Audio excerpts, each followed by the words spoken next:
Y ahora vamos a presentar al doctor Joaquín Estuardo Ligorría, un gran amigo. Yo le tengo mucho cariño al tocayo. Gastroenterología, ese es el único defecto que tiene, que no es cirujano, ¿verdad? Pero nos va a hablar un poquito acerca de lo que es. Miren ustedes lo que nos va a hablar él.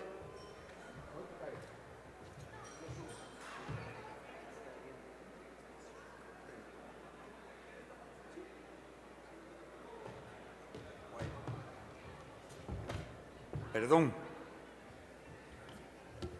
Él me dijo que no tenía que mencionar yo que te íbamos a cerrar con broche de oro, pero sí es lo que tenemos que hacer en este tipo de actividades. Además de todo, es un tipo, hombre, muy modesto, pero entonces yo quiero que escuchemos qué retos, qué es lo que está pasando con esto que estamos haciendo. Tocayo, por favor. Gracias, tocayo, muy fino. Es un honor y un privilegio estar aquí en la Cueva de los Leones, porque viene uno como un especialista que platicábamos hace un rato. Tal vez en algunas ocasiones la subespecialidad médica más cercana a los cirujanos, porque pues nosotros los gastroenterólogos vivimos principalmente atendiendo cuestiones abdominales y ahí es donde los cirujanos entran a batear en múltiples ocasiones. Pero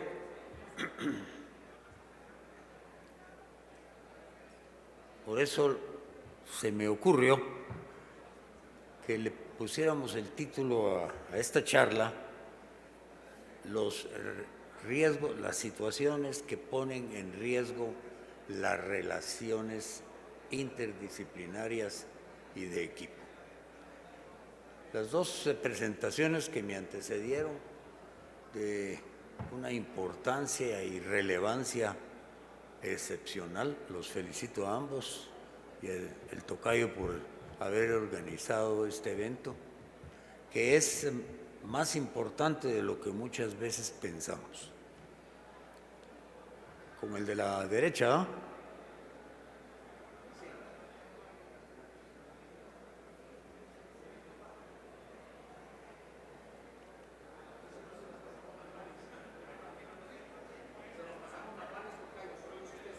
Bueno, hagamos, démosle pues. Es curioso que sin habernos puesto de acuerdo, van a ver ustedes que las tres charlas tienen algunos conceptos similares, pero eso quiere decir que los tres estamos compenetrados de la importancia de esta área, digámosle, de la medicina legal y principalmente por el riesgo que nos corremos todos. Solo rápidamente quisiera hacer una pregunta. ¿Quiere levantar la mano los colegas que se han visto en alguna oportunidad acosados por una demanda? ¿Ok? Afortunadamente es un número bajo en esta audiencia. Yo nunca me ha tocado ser la víctima, pero sí el defensor por los cargos que he ocupado y eso es lo que me ha puesto en riesgo. Con solo decirles que cuando estaba manejando un caso muy sonado en Guatemala, de una demanda no hacia mí, sino al hospital donde trabajo y yo era la autoridad, pues tuve que entrar a batear, a negociar, por así decirlo, con el demandante. Y un día cenando en un restaurante de aquí de la zona 10 con otros colegas gastroenterólogos, se acerca una persona informalmente vestida de particular, con un arma claramente visible en el cincho. Se acerca a la mesa y dice: ¿quién de ustedes es el doctor Estuardo Ligorría? Yo cuando lo vi dije, Pierce va a hacer una película de terror esto y aquí me vas a ahogar. Le dije, soy yo. Doctor, vengo a conducirlo, me dijo, porque está usted en la lista de un narcotraficante para ser ejecutado hoy en la noche. Pues ni modo, me dejé conducir, vamos muchachos, porque si no, la opción no era válida.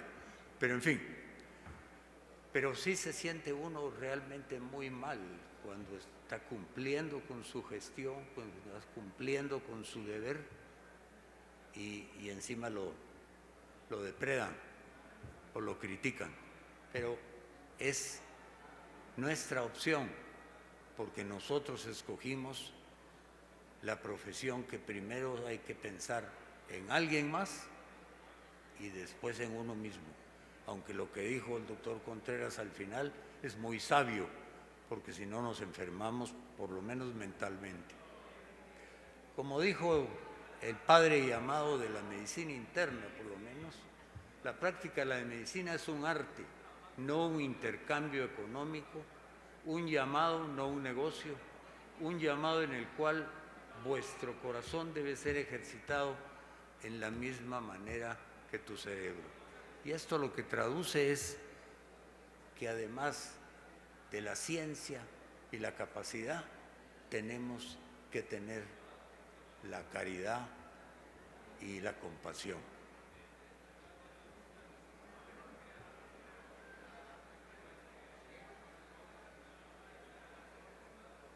Una profesión se caracteriza por un cuerpo de conocimientos especializados, ya que sus miembros deben de enseñar y explicar con un código de ética y deber de servicio que en medicina debe de ponerse al paciente arriba del interés personalizado y por los principios de autorregulación proveídos por la sociedad.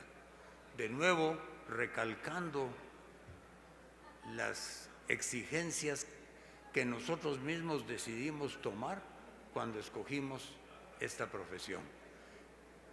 Y encima de eso, escogimos unas especialidades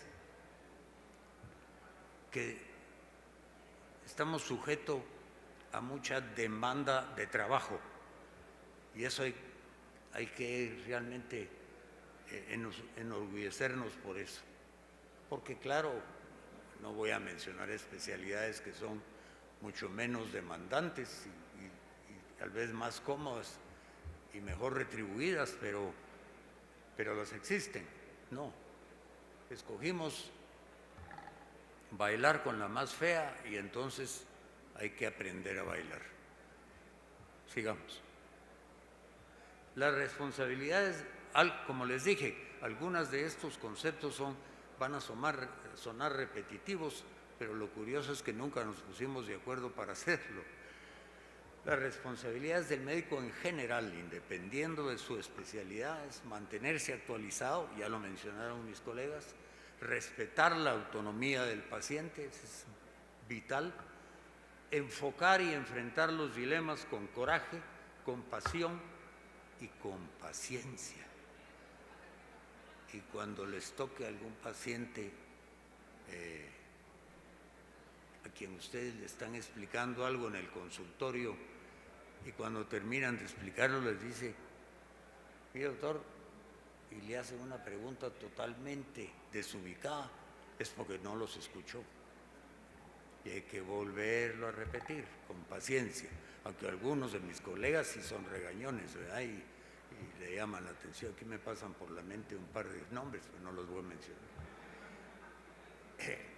Reconocer la obligación de proveer beneficio y no hacer daño, ya lo dijeron ellos. Respetar las decisiones que el paciente tenga y ecuanimidad en hacer únicamente las investigaciones que sean necesarias e indispensables para un buen manejo del caso. En los años recientes me ha tocado recibir una buena cantidad de gente que viene de otros consultorios de médicos más jóvenes que yo y eso es lo que más se quejan. Es que fíjese, doctor, que yo he visto ya varios médicos, pero ninguno me explica lo que tengo y me han hecho un montón de exámenes. ¿Y cómo han estado los exámenes? No me han dicho. No sé qué tan cierto sea en todos los casos, pero como para que se vuelva una queja repetitiva, definitivamente está ocurriendo. Y la tecnología es parte de esa culpa, ¿verdad? Entonces, como bien dijo José, tenemos que aprender a vivir con la tecnología, pero no volvernos dependientes de ella. Sigamos. Las influencias modernas, que en mi opinión, esto no lo saqué de un libro, lo saqué de la cabeza, que creo pueden afectar la armonía en la relación médico-paciente, el gobierno y sus intereses, aunque en nuestro medio todavía no se ha metido el gobierno a manejar la medicina privada, pero yo no sé si yo lo voy a ver, pero seguramente algunos de los jóvenes que están por allá atrás sí lo van a ver, porque viene. Los sistemas de salud comerciales, por supuesto, ¿verdad? Y se lo mencionan a mí me ha pasado muchas veces la pregunta siguiente. Mire, doctor, fíjese que yo no tengo seguro, entonces me puedo hacer el procedimiento en otra clínica y le traigo los resultados. No sé qué piensan ustedes de eso, pero yo de entrada les digo, no, porque yo no me puedo hacer responsable de lo que haga otro albañil. Yo me responsabilizo de donde yo ponga los ladrillos, pero no que los ponga el vecino. Y creo que uno tiene el derecho a hacer eso. Los anuncios de descuento, vamos, eso es algo increíble. El otro día pasé por un edificio de clínicas y había una manta anunciando jornada con descuento el próximo sábado. Y el colegio médico, bien, gracias, no interviene para nada. Las imposiciones de las compañías de seguro. No sé cuántos de ustedes tienen seguro personal, yo sí tengo, y a mí la póliza me la suben todos los años, pero mis honorarios, al menos en el área donde yo trabajo, tenemos más de 10 años de que no nos cambian las tarifas. La información obtenida en las redes sociales e internet. Siempre hay que avisar, decirle, hacerle ver al paciente que el internet no es para educarse, es para informarse. Y está bien que estén al tanto de muchas cosas, pero no que dispongan que el internet tiene más razón que un ser humano que los está evaluando.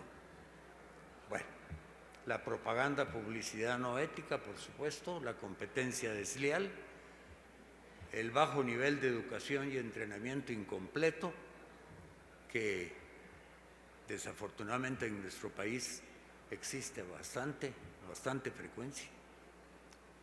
La medicina socializada, que aquí todavía no ha llegado, pero tenemos un sector que sí la practica. Y la telemedicina y las comunicaciones telefónicas y por Zoom. Esto lo vino a implementar la pandemia, pero llegó para quedarse. Sigamos.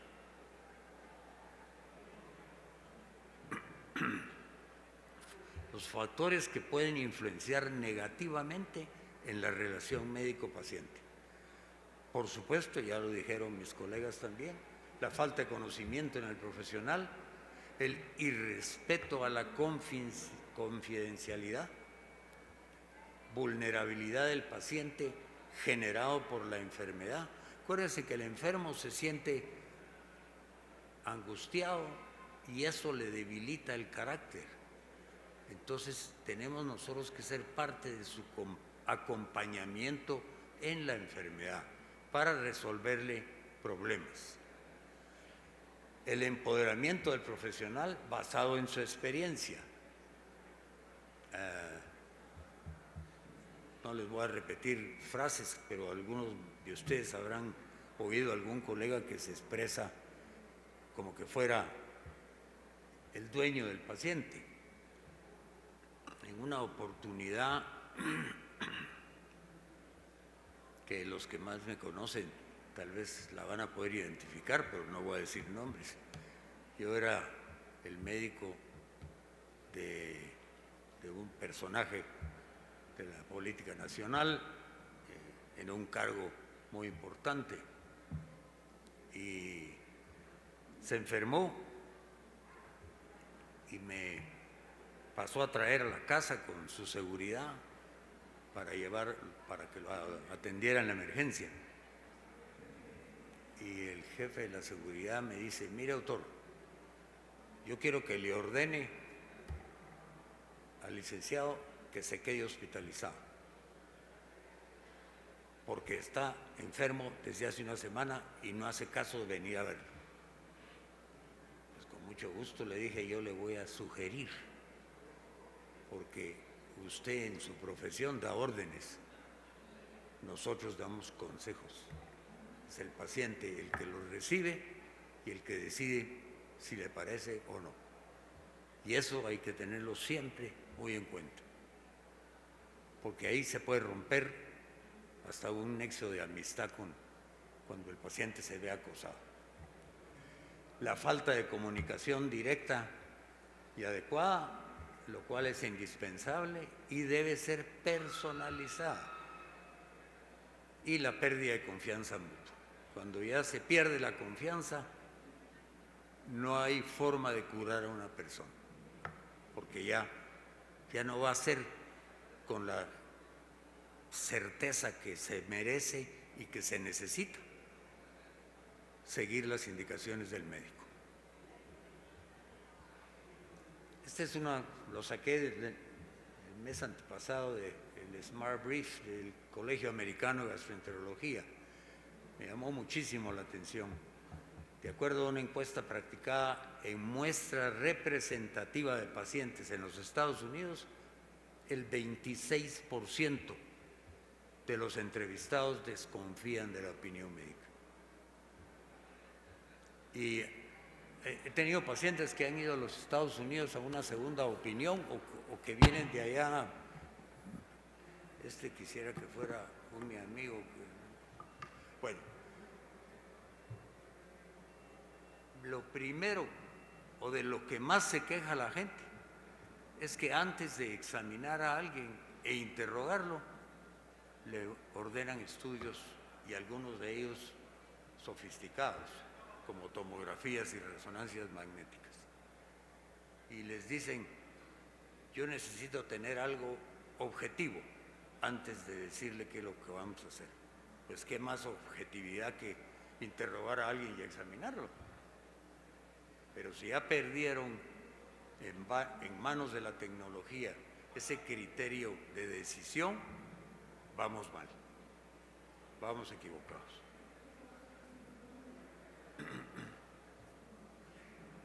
Estos no son tan nuevos, siempre han existido, pero recientemente se han enfatizado. A la asistencia sanitaria respetando el principio de igualdad y no discriminación, al trato digno y respetuoso, a la confidencialidad, a la autonomía, a la segunda opinión médica.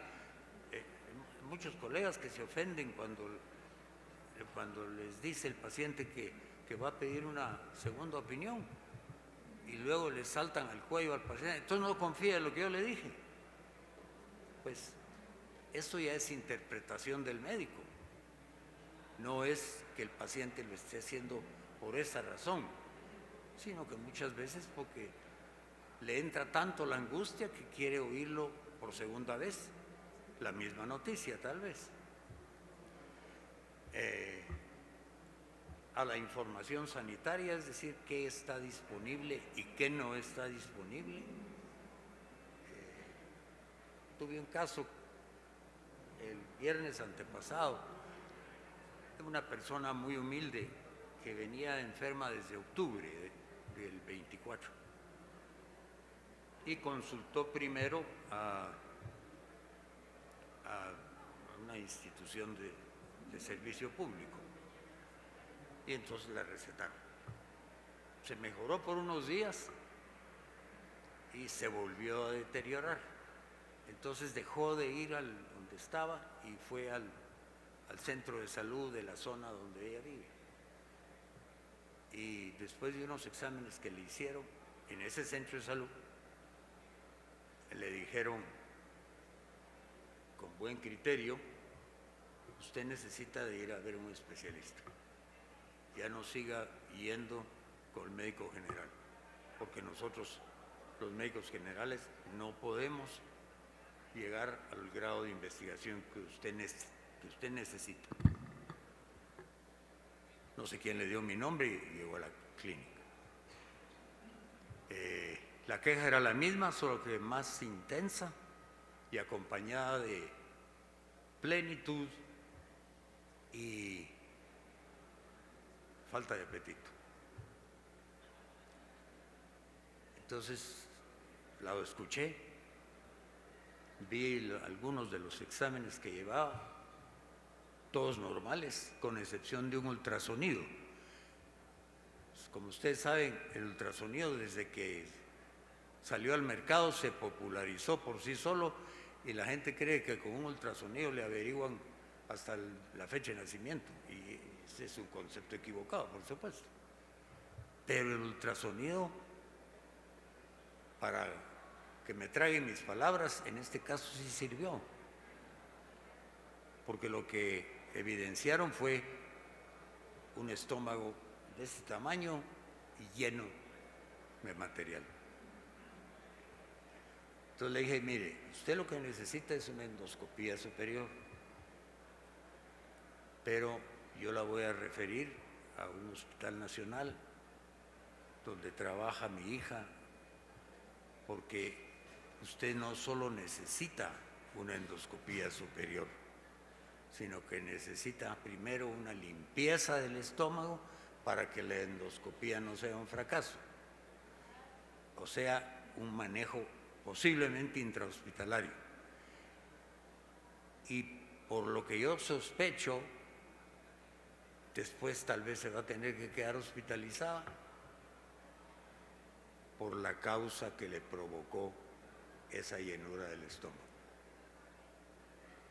Dicho y hecho, una rinitis plástica. Pero entonces ahí es donde entra la confianza. Por cierto, la van a operar en un par de días en salud pública. Ahí es donde uno debe pensar más allá de la caja, en evaluar las consecuencias y que si solo se va a hacer un diagnóstico, no pensar en el tratamiento para verdaderamente ayudar principalmente a la gente más necesitada. El consentimiento informado ya lo mencionaron, las directrices anticipadas y a la muerte digna. No es que haya que promocionar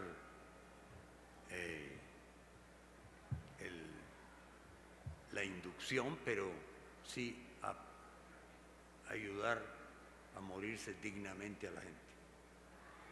Y el acceso a la documentación propia.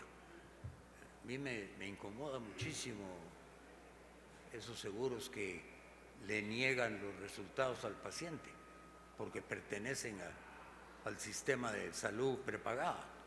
Eso es antiético, totalmente antiético. Sigamos.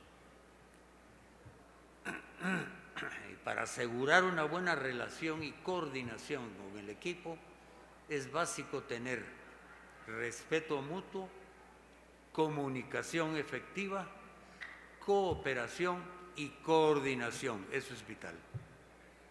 Y no actuar por sí solo. Sigamos. El ser humano es por definición un ente social, pero cada individuo tiene sus propias capacidades, cualidades y habilidades. Cada uno tiene su propia y particular inteligencia y en el proceso de la vida y aprendizaje, adquisición de conocimientos y elaboración de su particular opinión personal y criterio. pero eso es cada uno de nosotros. Y cada uno de nosotros somos un ente biológico y social diferente. Entonces debemos de tratar de interrelacionarnos sabia y con respeto. Sigamos, por favor, antes que se me duerme el joven. Este anterior enunciado es un concepto indispensable de poner en práctica cuando se trabaja en equipo, tomando en cuenta la opinión de los demás miembros del mismo. La deontología médica, ustedes saben, es el estudio de los deberes y derechos morales del médico, estudio de lo que debe hacerse en el ejercicio de la profesión, en las relaciones con la sociedad, con los enfermos, con las autoridades y con los colegas. Y aquí me faltó poner, y con la familia, por lo menos la familia inmediata. Sigamos, ya casi terminamos ahorita. Las cualidades indispensables del médico, solo para repetirlo: conocimiento, respeto a la práctica misma, buen juicio, criterio clínico, honradez, carácter o valor moral, responsabilidad ante los hechos, y ya lo mencionó la doctora Elena y José, conocer la ley a lo que estamos sujetos. Siguiente. El bien es un deber, el saber una obligación, el honorario un derecho. Responsabilidad significa hacerse cargo. Los principios: faltas en el ejercicio de la medicina, actuar con dolo, como todos ustedes o la mayoría saben de un caso reciente y lamentable en nuestro medio. Impericia, o sea, hacer algo que no sé hacer. Imprudencia, hacer algo que no se debe hacer. Negligencia es dejar de hacer lo que se debe hacer. Y lo que es peor, abandono del paciente. Yo acabo de estar involucrado en un caso en lo que estuvimos involucrados 18 especialistas. Y el responsable de todo cometió todos esos daños. Eso es triste, triste y lamentable. Y las situaciones de riesgo, pues ya las conocemos todos: la iatrogenia, la mala praxis y la responsabilidad dolosa, que lo mencionó la doctora.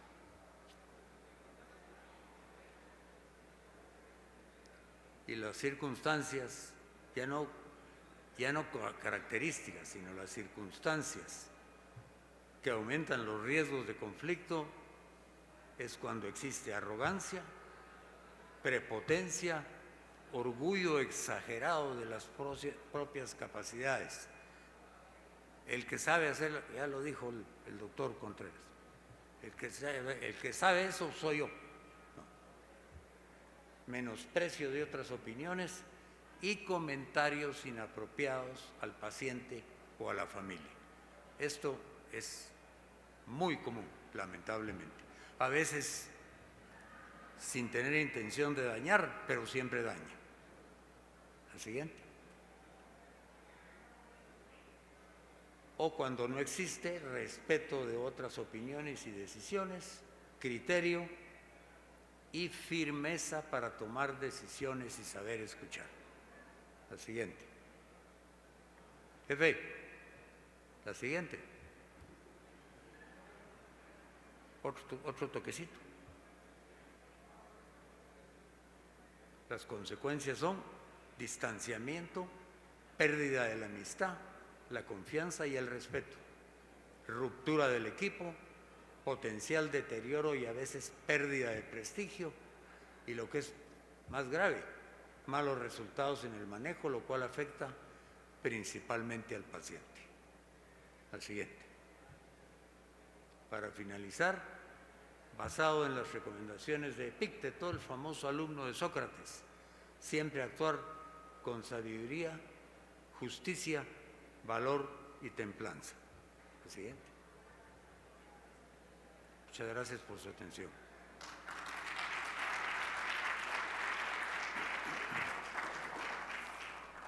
Gracias. Solo les traigo una propina que me mandó un colega y coincidentemente antier, y es escrito por una abogada. Entonces me pareció muy apropiado venirlo a leer aquí. ¿Por qué los médicos son seres raros? Conversan con naturalidad sobre hemorragias, amputaciones y paros cardíacos. Discuten protocolos frente a la muerte como quien organiza una rutina cualquiera. Saben comunicar las malas noticias con un mínimo de tiempo y el máximo control emocional. Viven entre turnos o guardias, presiones, decisiones urgentes y ambientes donde un error puede costar una vida, y asimismo regresan a casa, llevan a su hijo a dormir, comen con su cónyuge e intentan ver una película como si todo estuviese en paz. Desde afuera eso parece frialdad, mas no lo es resistencia. Los médicos aprenden a contener sus propios dolores para acoger los de otros. Aprenden a respirar hondo después de la muerte de un paciente y minutos después salvar a otro. Son entrenados para mantener la lucidez durante el caos, para dominar la ciencia, controlar la técnica y aún así ofrecer humanismo. Ellos ven lo que nadie quiere ver, saben lo que a ninguno le gustaría saber y enfrentan todos los días lo que la mayoría de las personas se pasa la vida pretendiendo evitar: el sufrimiento, la fragilidad y la finitud.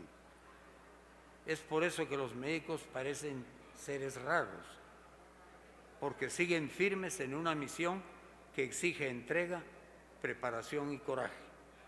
Por eso, antes de juzgar a un médico porque parece distraído, cansado o excesivamente directo, recuerde, tal vez él está apenas intentando soportar el peso invisible de salvar a alguien otra vez con el corazón en silencio. Carolina Fonseca, abogada en Derecho Médico, Brasil. Me pareció que se lo merecía. Gracias, jefe.